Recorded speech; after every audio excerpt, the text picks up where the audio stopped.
Lanthanide contraction നമ്മൾ പറഞ്ഞ കാര്യമാണ്. The filling of 4f orbital before 5d orbital result in a regular decrease in atomic radius. That is called lanthanide contraction. 4d സീരീസിൽ നിന്ന് അതായത് 3d 5d സീരീസിലേക്ക് വരുമ്പോൾ before filling 5d series 5d series fill ചെയ്യുന്നതിന് മുമ്പ് filling of 4f orbital ഏത് fill ചെയ്യും? 4f orbital fill ചെയ്യും. Result regular decrease in atomic radius. Atomic റേഡിയസിൽ ഒരു റെഗുലർ ഡിക്രീസ് നമുക്ക് കാണാൻ പറ്റും. അതിനെയാണ് എന്ത് പറയുന്നത്? ലാന്തനൈഡ് കോൺട്രാക്ഷൻ എന്ന് പറയുന്നത്. General increase of density of transition element due to decrease in metallic radius and increase in atomic size. General increase of density transition മെറ്റൽസിന്റെ അല്ലെങ്കിൽ ട്രാൻസിഷൻ എലമെന്റ്സിന്റെ ഡെൻസിറ്റി ഇൻക്രീസ് ചെയ്യാനുള്ള കാരണം എന്തുകൊണ്ടാണ്? മെറ്റാലിക് റേഡിയസ് ഇൻക്രീസ് ചെയ്യുന്നതാണ്. Atomic mass increase ചെയ്യുന്നതിനനുസരിച്ച് metallic radius increase ചെയ്യുന്നതുകൊണ്ടാണ് density transition എലമെന്റ്സിന്റെ ഡെൻസിറ്റി അറ്റോമിക് മാസ് ഇൻക്രീസ് ചെയ്യുന്നതിനനുസരിച്ച് ഇൻക്രീസ് ചെയ്യാനുള്ള കാരണം. മെറ്റാലിക് റേഡിയസുമായിട്ടാണ് അത് ബന്ധപ്പെട്ട് കിടക്കുന്നത്. Enthalpy of atomisation is high four transition elements. Enthalpy of atomisation transition എലമെന്റ്സിന് വളരെ കൂടുതലാണ്. എൻതാൽപ്പി ഓഫ് അറ്റമൈസേഷൻ എന്താണെന്നുള്ളത് നമ്മൾ തെർമോഡൈനാമിക്സിൽ +1 പഠിച്ചതാണ്. അതിനുള്ള കാരണം എന്തുകൊണ്ടാണ് ട്രാൻസിഷൻ മെറ്റൽസിന് എൻതാൽപ്പി ഓഫ് അറ്റമൈസേഷൻ കൂടാൻ കാരണം? That is due to the presence of large number of unpaired electrons in their atoms to form stronger bonding. ഇതറിയാം, മെറ്റാലിക് ബോണ്ടിങ് ആണ്. ഈ മെറ്റാലിക് ബോണ്ടിങ് എന്തുമായിട്ട് ഡിപ്പെൻഡ് ചെയ്ത് കൊടുക്കും? That depends on the number of unpaired electrons. Transition എലമെന്റ്സിന്റെ പ്രത്യേകത എന്താണ്? ഒരുപാട് അൺപെയർഡ് ഇലക്ട്രോൺസ് ഉണ്ട്. അൺപെയർഡ് ഇലക്ട്രോൺസ് ഉള്ളത് കൊണ്ട് തന്നെ ബോണ്ടിങ് മെറ്റാലിക് ബോണ്ടിങ് സ്ട്രോങ് ആയിരിക്കും. മെറ്റാലിക് ബോണ്ടിങ് സ്ട്രോങ് ആയതുകൊണ്ട് തന്നെ എൻതാൽപ്പി ഓഫ് അറ്റമൈസേഷൻ അതായത് ആറ്റംസ് ആയിട്ട് മാറാനുള്ള കൊടുക്കേണ്ട എനർജി കൂടുതലായിരിക്കും.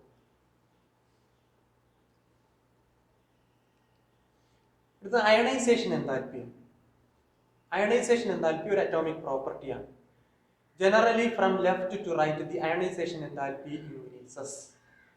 ലെഫ്റ്റിൽ നിന്ന് ഓരോ സീരീസിലും ലെഫ്റ്റിൽ നിന്ന് റൈറ്റിലേക്ക് മൂവ് ചെയ്യുമ്പോൾ എൻതാൽപ്പി ഓഫ് അയണൈസേഷൻ അല്ലെങ്കിൽ അയണൈസേഷൻ എൻതാൽപ്പി ഇൻക്രീസ് ചെയ്യുന്നു. കാരണം due to the increase in nuclear charge with filling of inner p electrons. Nuclear charge increase ചെയ്യുന്നതുകൊണ്ടാണ് അയണൈസേഷൻ എൻതാൽപ്പി ഇൻക്രീസ് ചെയ്യാൻ കാരണം. നമുക്കറിയാം, ഗ്രൂപ്പിൽ പീരീഡിൽ ഇടത്തുനിന്ന് വലത്തോട്ട് പോകുമ്പോൾ അറ്റോമിക് നമ്പർ ഇൻക്രീസ് ചെയ്യും. അറ്റോമിക് നമ്പർ ഇൻക്രീസ് ചെയ്യുമ്പോൾ ന്യൂക്ലിയർ ചാർജ് ഇൻക്രീസ് ചെയ്യും. ന്യൂക്ലിയർ ചാർജ് ഇൻക്രീസ് ചെയ്യുന്നതുകൊണ്ടാണ് അയണൈസേഷൻ എൻതാൽപ്പി കൂടാനുള്ള കാരണം.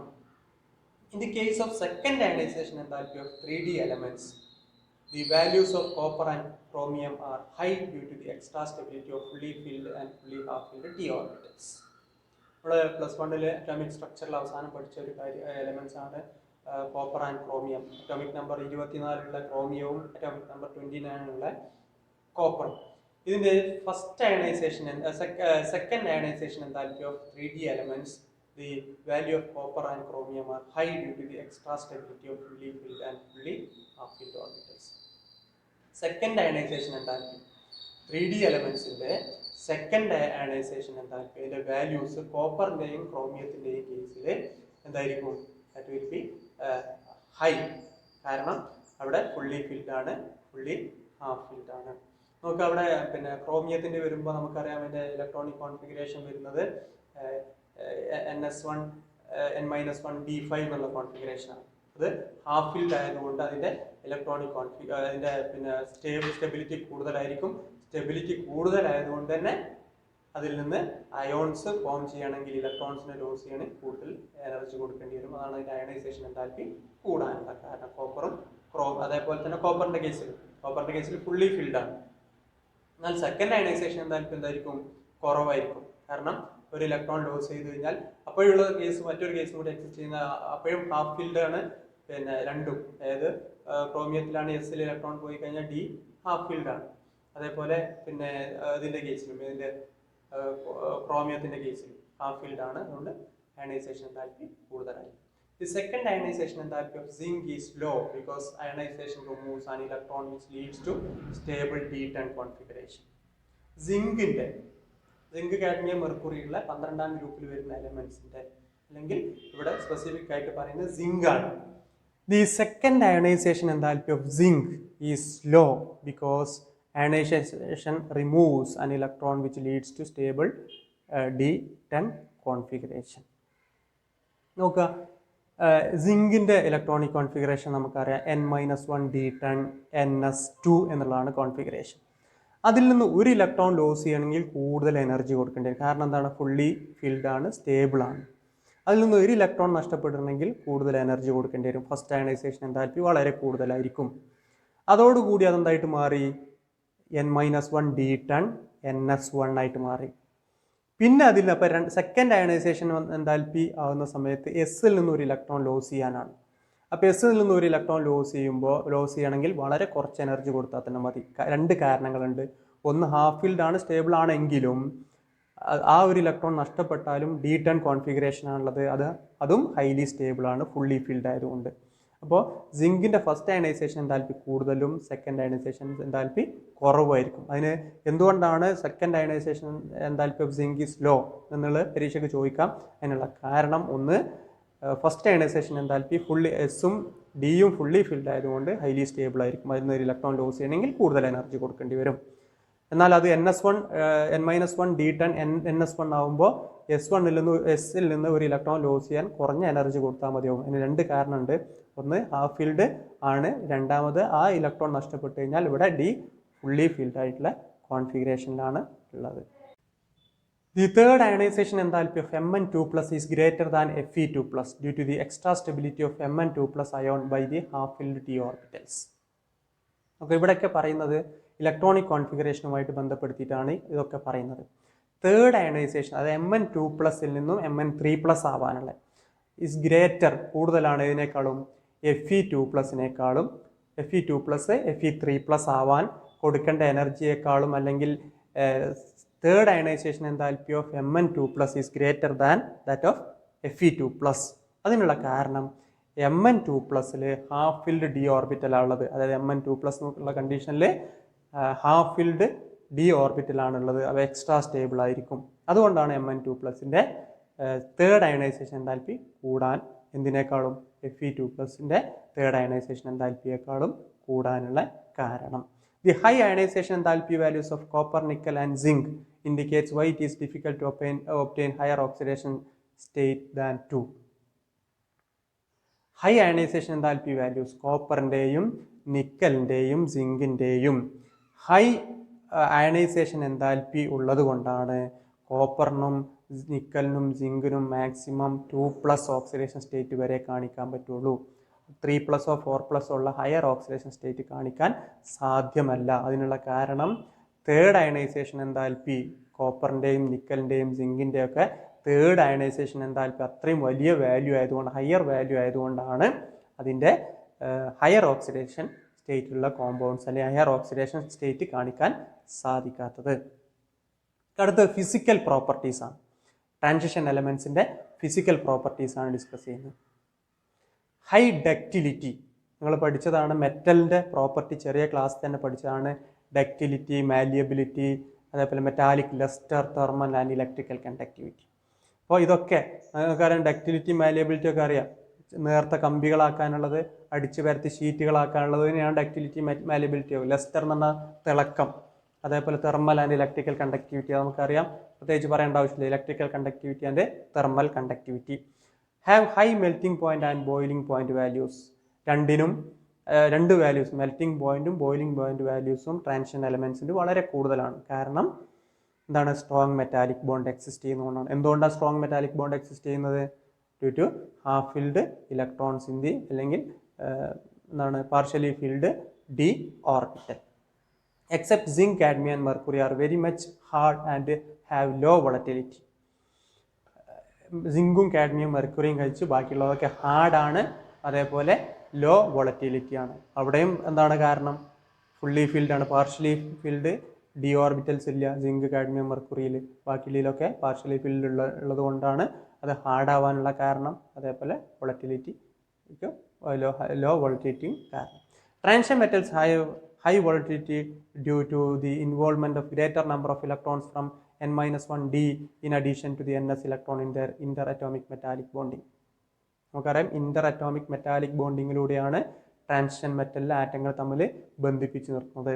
പാർഷ്യലി ഫിൽഡ് n-1dയിലും പിന്നെ എൻ എസിലൊക്കെ number of electrons unpaired partially filled അല്ലെങ്കിൽ ആ ഫിൽഡ് ഓർബിറ്റൽസ് ഉള്ള അല്ലെങ്കിൽ അൺപെയ്ഡ് ഇലക്ട്രോൺസ് ഉള്ളതുകൊണ്ട് മെറ്റാലിക് ബോണ്ട് സ്ട്രോങ് ആയതുകൊണ്ടാണ് അതിൻ്റെ വോളറ്റിലിറ്റി ഹൈ വോളറ്റിലിറ്റി ഉണ്ടാവാനുള്ള കാരണം. When number of valence electron increases, stronger will be the resultant bonding. When number of valence electron increases, stronger will be the resultant bonding. നമ്മൾ പറഞ്ഞൊരു സംഗതിയാണ്. എന്താണ്? Metallic bonding ആണ് transition element ഉള്ളത്. Metallic bonding എന്തിനെ depend ചെയ്യും? Unpaired ഇലക്ട്രോൺസിനെ depend ചെയ്യും. അൺപെയ്ഡ് ഇലക്ട്രോൺസിനെ ഡിപ്പെൻഡ് ചെയ്യുന്നതുകൊണ്ട് മെറ്റാലിക് ബോണ്ടിങ് സ്ട്രോങ് ആയിരിക്കും. Number of valence electrons increase ചെയ്യുന്നതിനനുസരിച്ച് അൺപെയ്ഡ് ഇലക്ട്രോൺസ് ഇൻക്രീസ് ചെയ്യുന്നതിനനുസരിച്ച് ബോണ്ടിങ്ങിൻ്റെ സ്ട്രെങ്ത് ഇൻക്രീസ് ചെയ്യും. The metals of the second and third series have greater enthalpies of atomization than the corresponding elements of the first series due to the strong metal-metal bond in compounds of heavy transition metals. Second series അതായത് 4D series അതേപോലെ third series 5D series have 4D സീരീസിനും 5D സീരീസിനും എൻതാൽപ്പി of അറ്റമൈസേഷൻ വളരെ കൂടുതലാണ് മറ്റുള്ള corresponding എലമെൻറ്റുമായിട്ട്. ഫസ്റ്റ് സീരീസിലെ കറസ്പോണ്ടിങ് എലമെൻറ്റുമായിട്ട് കമ്പയർ ചെയ്യുമ്പോൾ അതിനുള്ള കാരണം എന്താണ്? Is due to the strong metal-metal bond in compounds of heavy transition metals. അടുത്താണ് oxidation state. Scandium and zinc do not show variable oxidation state. സ്കാൻഡിയവും സിങ്കും വേരിയബിൾ ഓക്സിഡേഷൻ സ്റ്റേറ്റ് കാണിക്കൂല. Except first and last members of ഈ series shows variable oxidation state. അപ്പോൾ ഏത് 3D series 4D 5D 6D ഏത് series എടുക്കുകയാണെങ്കിൽ first മെമ്പറും last മെമ്പറും അവരെന്ത് കാണിക്കൂല? എന്ത് കാണിക്കൂല? വേരിയബിൾ ഓക്സിഡേഷൻ സ്റ്റേറ്റ് കാണിക്കൂല. കാരണം എന്താ? അവിടെ അങ്ങനെ കാണിക്കാനുള്ള ഒന്ന് ഫുള്ളി ഫിൽഡ് ആയിരിക്കും അല്ലെങ്കിൽ വേക്കൻ്റ് ആയിരിക്കും. ഈ രണ്ട് കാര്യം കൊണ്ടാണ് അവിടെ വേരിയബിൾ ഓക്സിഡേഷൻ സ്റ്റേറ്റ് കാണിക്കുക. The multiple oxidation state of transition element are due to the availability of d electrons. നമ്മൾ പറഞ്ഞൊരു കാര്യമാണ് വേരിയബിൾ ഓക്സിഡേഷൻ സ്റ്റേറ്റ് കാണിക്കുന്നത് partially filled d electrons exist ചെയ്യുന്നതുകൊണ്ടാണ്. Manganese shows largest number of oxidation state. ഏറ്റവും കൂടുതൽ oxidation state കാണിക്കുന്ന എലമെൻ്റാണ് manganese. എന്ത് മുതൽ കാണിക്കും? +2 മുതൽ +7 കാണിക്കും. 3D സീരീസിലാണ് വരുന്നത്. എന്ത് മാത്രമേ കാണിക്കൂല? +1 ഓക്സിഡേഷൻ സ്റ്റേറ്റ് മാത്രമേ കാണിക്കാത്തുള്ളൂ. Low oxidation states such as 0 and 1 are found when a complex compound has ligands capable of pi acceptor character in addition to the sigma bond. Low oxidation state 0 oxidation സ്റ്റേറ്റും 1 oxidation സ്റ്റേറ്റും ഒക്കെ കാണിക്കപ്പോഴാണ് ലിഗാൻസുമായിട്ട് pi acceptor character capable ആയിട്ടുള്ള ligands pi acceptor ക്യാരക്ടറുള്ള ലിഗാൻഡുകൾ sigma ബോണ്ടിൻ്റെ കൂടെ വരുമ്പോൾ മാത്രമാണ് 0 oxidation സ്റ്റേറ്റും അതേപോലെ 1 oxidation state ആയിട്ട് കാണിക്കുള്ളൂ. Standard electrode potential. The general trend towards the less electrode potential value across the series is related to the general increase in the sum of the first and second ionization enthalpy. Electrode potential value അതിൻ്റെ ionisation എൻതാൽപ്പിയുമായി related ആണ്. General trend less negative electrode potential values ആണ് സീരീസിൽ കാണിക്കുക. അതെന്തുമായിട്ട് related ആണ്? Increase in the sum of the first and second ionisation enthalpy. First ionisation എൻതാൽപ്പിയുടെയും second ionisation എൻതാൽപ്പിയുടെയും സമ്മുമായിട്ട് റിലേറ്റഡ് ആണ് standard electrode potential. Copper has a positive electrode potential value because the high energy to transform copper solid to Cu2 plus ion is not balanced by its hydration enthalpy. കോപ്പറിന് positive electrode potential value ആണുള്ളത്. പരീക്ഷയ്ക്ക് ചോദിക്കാൻ സാധ്യതയുള്ളതാണ്. കോപ്പറിന് positive electrode potential value ആണുള്ളത്. കാരണം എന്താണ്? High energy to transform Cu2 to Cu2 plus.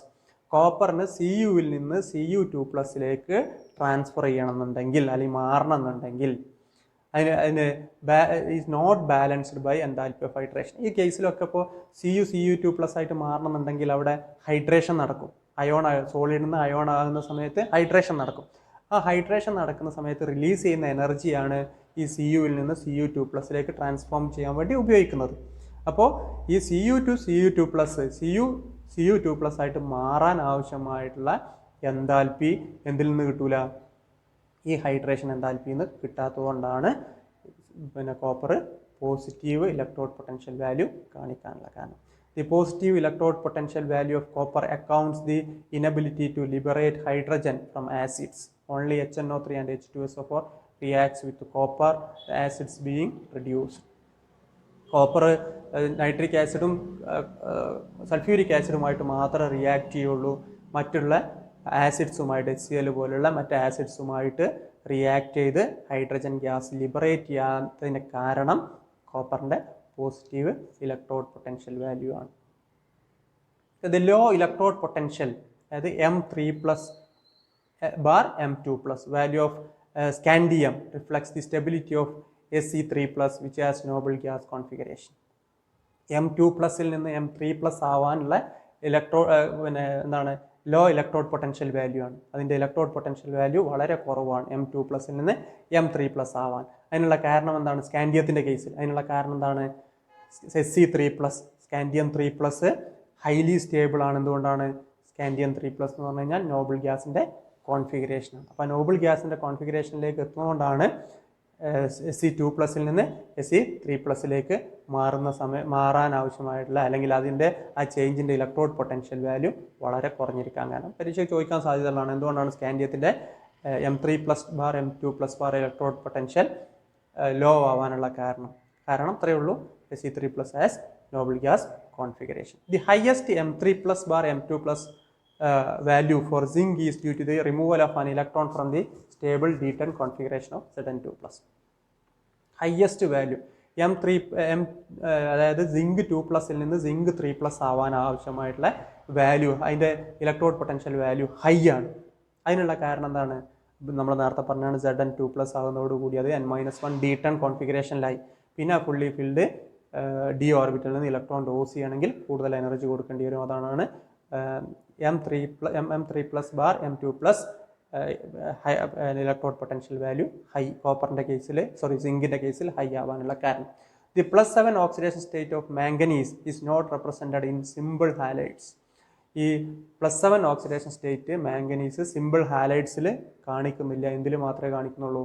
MnO3F എന്നുള്ള കോമ്പൗണ്ടിൽ മാത്രമാണ് മാംഗനീസ് +7 ഓക്സിഡേഷൻ സ്റ്റേറ്റ് കാണിക്കുന്നത്, സിമ്പിൾ ഹാലൈഡ്സിൽ കാണിക്കുന്നില്ല. The ability of fluorine to stabilize the highest oxidation state is due to the higher lattice energy as in cobalt trifluoride or higher bond enthalpy in vanadium pentafluoride and chromium hexafluoride. Higher oxidation സ്റ്റേറ്റിൽ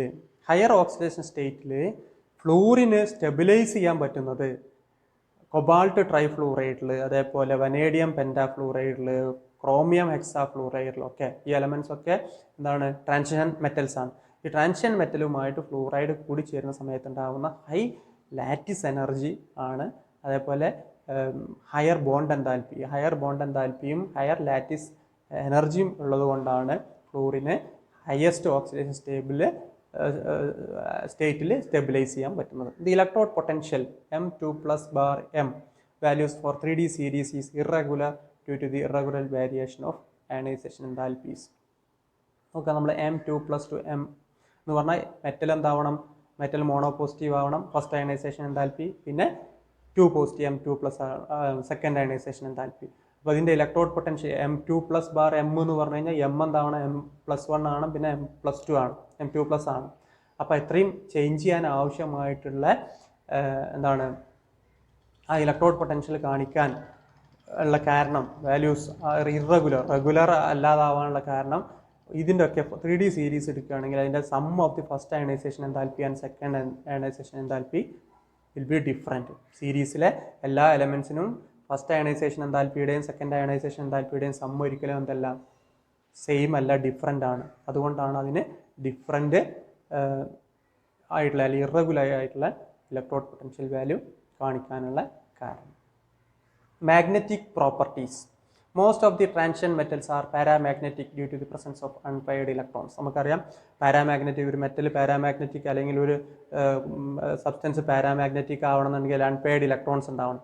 ഇതിൽ D സബ്ഷെല്ലിൽ unpaired electrons ഉള്ളത് കൊണ്ട് തന്നെ most of the transition metals are paramagnetic in nature. The magnetic moment, ഈ magnetic moment mu is equal to root of n into n plus 2. അതാണ് അതിൻ്റെ equation. ഇതിൽ നിന്ന് പ്രോബ്ലംസും ചോദിക്കാറുണ്ട്. n എന്ന് പറഞ്ഞു കഴിഞ്ഞാൽ n is the number of unpaired electrons. Unpaired ഇലക്ട്രോൺസിന് എണ്ണം കിട്ടിക്കഴിഞ്ഞാൽ നമുക്ക് എന്ത് കാൽക്കുലേറ്റ് ചെയ്യാം? മാഗ്നറ്റിക് മൊമെൻറ്റ് കാൽക്കുലേറ്റ് ചെയ്യാൻ പറ്റും. The maximum paramagnetism is observed in D5 case which has maximum unpaired electrons. നമുക്കറിയാം മാഗ്നറ്റിക് മൊമെൻറ്റ് എപ്പോഴാണ് ഏറ്റവും കൂടുതൽ ഉണ്ടാവുക? എന്നിൻ്റെ വാല്യൂ മാക്സിമം ഉണ്ടാകുമ്പോഴാണ്. ഡിയിൽ എന്നിൻ്റെ വാല്യൂ എപ്പോഴാണ് മാക്സിമം ഉണ്ടാവുക? D5 എന്നുള്ള കോൺഫിഗറേഷനിൽ ഉണ്ടാകുമ്പോഴാണ് എന്നിൻ്റെ വാല്യൂ മാക്സിമം ഉണ്ടാവുക. അപ്പോൾ D5 കോൺഫിഗറേഷൻ ഉണ്ടാകുമ്പോഴാണ് മാക്സിമം എന്തുണ്ടാവുക? മാഗ്നറ്റിക് നേച്ചർ, പാരാമാഗ്നറ്റിക് നേച്ചർ ഉണ്ടാവുക. Magnetic moment is represented by Bohr magneton. Mu ആയാലും മാഗ്നറ്റിക് മൊമെൻറ്റിനെ റെപ്രസെൻറ്റ് ചെയ്യുന്നത് ബോർ മാഗ്നറ്റോൺ എന്ന യൂണിറ്റ് ഉപയോഗിച്ചാണ്. അടുത്തൊരു പ്രോപ്പർട്ടിയാണ് ട്രാൻസിഷൻ എലമെൻസിൻ്റെ formation of coloured ions. Coloured ions ഉണ്ടാവാനുള്ള ability. The formation of colour to compounds of transition element is due to excitation of lower d electrons into higher energy levels or due to unpaired d electrons. നേരത്തെ പറഞ്ഞൊരു കാര്യമാണ്, ഏതൊരു substance ആണെങ്കിലും അത് coloured ആവുന്നത് എങ്ങനെയാണ്? Lower എനർജിയുള്ള electron radiation absorb ചെയ്യും, higher എനർജിയിലേക്ക് മാറും. അവിടെ ഹയർ എനർജിയിൽ സ്റ്റേബിലിറ്റി കുറവായിരിക്കും, സ്വാഭാവികമായിട്ടും അവിടെ നിന്ന് എങ്ങോട്ട് ചാടും? ലോവർ എനർജി സ്റ്റേറ്റിലേക്ക് മാറും. അപ്പോൾ അബ്സോർബ് ചെയ്ത് അതേ റേഡിയേഷൻ പുറത്തേക്ക് വിടും. ആ വിടുന്ന റേഡിയേഷൻ്റെ ഫ്രീക്വൻസിക്ക് അനുസരിച്ചാണ് നമുക്ക് അത് കളേർഡായിട്ട് തോന്നുക. അപ്പോൾ ഈ കളേർഡ് കോമ്പൗണ്ട്സ് ട്രാൻസിഷൻ മെറ്റലിൽ കാണിക്കാനുള്ള കാരണം ഡി ഇലക്ട്രോൺസിൽ ലോവർ സ്റ്റേറ്റിൽ നിന്ന് ഹയർ സ്റ്റേറ്റിലേക്ക് എക്സൈറ്റ് ചെയ്യുന്നതുകൊണ്ടാണ്. പരീക്ഷയ്ക്ക് ചോദിക്കാൻ സാധ്യതയുള്ളതാണ്. Transition metals with D0 and D10 configuration are colourless. D0 കോൺഫിഗറേഷനിലെ ട്രാൻസിഷൻ മെറ്റൽ, D10 കോൺഫിഗറേഷനിലെ ട്രാൻസിഷൻ മെറ്റൽസ്, ഇതൊക്കെ എന്താണ്? ഇതൊക്കെ കളർലെസ് ആണ്. കാരണം അവിടെ ഇലക്ട്രോണിക് ട്രാൻസിഷന് പോസിബിലിറ്റി ഇല്ലാത്തതുകൊണ്ടാണ്.